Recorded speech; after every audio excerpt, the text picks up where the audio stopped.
Google is one of my favorite stocks, but I don't often talk about it on this channel, so I wanted to go through some of the reasons I like Google stock, where it's at, and why I own it in the portfolio. And I know their official name is Alphabet, but it's one of those things where I'll probably always call them Google. Google, I don't think needs much of an introduction when it comes to its profile. I mean, they have an insane amount of different products. If you go to their latest 10K, you'll see that the bulk of the revenue is coming from advertising. Out of $257 billion in revenue, $209 billion of that in 2021 came from advertising. They also have Google Other. Google Cloud is pretty exciting because that's a very fast growing segment for the business. And then they also have these other bets, which consists of these moonshot plays. Google as a company realizes as a technology company, things move fast and technology is exponential. So they need to be making bets for the future in order to not become stale and kind of become tech dinosaurs that have their heydays and then fall off. One example of a moonshot bet that they took 15 years ago was actually YouTube. And they bought it for the price of $1.65 billion. And YouTube ads alone in 2021 brought in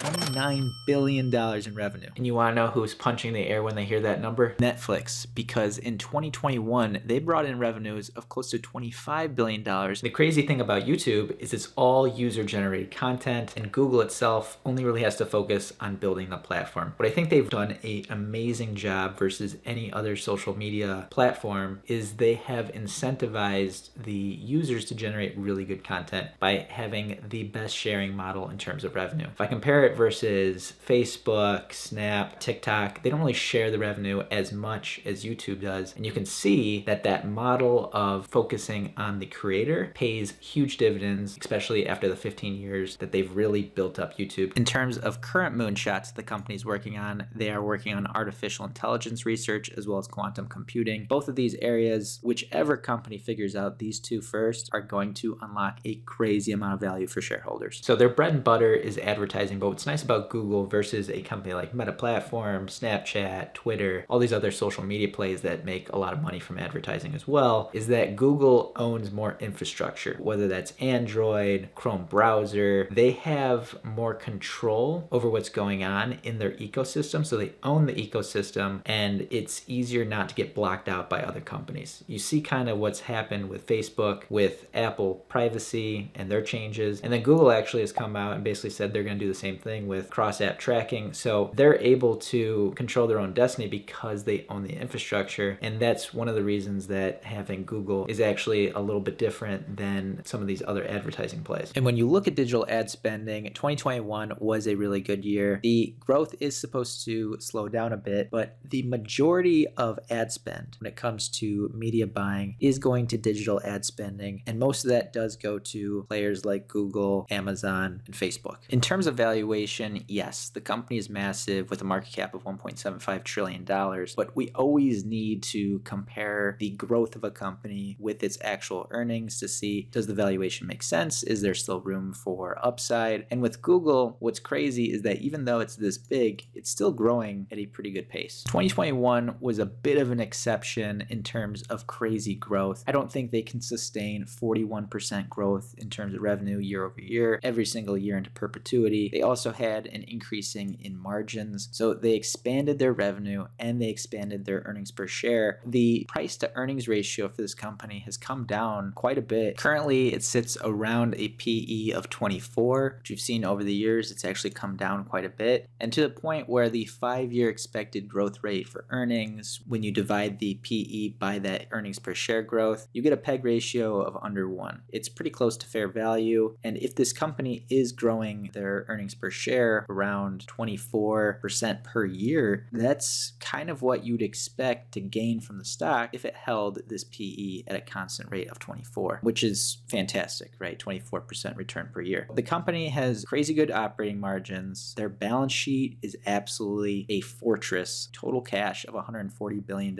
And the company is generating a good amount of free cash flow. That will just continue to add on to this pile so they can make acquisitions in the future. I don't know if the company will start paying dividends. I don't know if Google has it in them to pull an Apple and start paying a dividend, but I wouldn't mind as a shareholder. And then lastly, they actually announced a 20-to-1 stock split, which we all know doesn't necessarily change the intrinsic value of the company, but we know kind of what happened with Tesla, Apple after all their splits. So that's other good news that's on the horizon. For every one share $1 that you own of Google, you'll get 20 stocks in return. And that's supposed to happen around the July timeframe. Outside of looking at the PEG ratio, if you use something like Finbox, using 15 different valuation methods, they come up with a fair value around 3,300 or 25% upside from here. Wall Street analysts have a 3,500 yearly target. We also have the greatest investor of all time, Nancy Pelosi, buying long-dated call options on Google at the beginning of the year. What's nice about Google in this environment is, yes, growth stocks that are trading at high price to sales ratios are getting absolutely hammered, and they continue to get hammered. But if you look at Google, the multiple actually makes a lot of sense. They're generating free cash flow. In terms of everyone being afraid of interest rate hikes and things like that affecting these companies that are unprofitable, well, Google is a free cash flow machine. So that's less of a concern for me when investing in a growth stock like Google versus maybe an unprofitable growth stock that has a little bit faster revenue growth expectations but isn't generating a ton of profit right now. From a technical standpoint, what's interesting with Google is they had this big gap up after the earnings. Because the earnings were a beat, the stock split was announced, there was a lot of bullish notes within the earnings itself. With everything going on in the market with the geopolitical fears, the market has definitely taken Google down with it. In my opinion, if you're able to buy really good companies when the market sentiment is bad, which we've had since the beginning of the year, that's always a positive in my eyes. For Google, this is actually a company that I'm looking to add a little bit more to the portfolio, even though I have a higher allocation to the stock already. Plus, there's a piece of me as a full-time creator now, and a portion of my income coming from Google, whether that's my website or YouTube. I like to think of the investment as a hedge, even though maybe views are going to another channel. Indirectly, I'm still benefiting by owning Google stock. Let me know down in the comments below what your thoughts are on Google. Are you buying it? Do you already own too much of it so you can't buy it? If you did enjoy the video, make sure to hit that like button, as well as consider subscribing to Mainstream Wolf, where we talk investing, stocks, anything to do with money. Thanks guys for watching, and have a great day.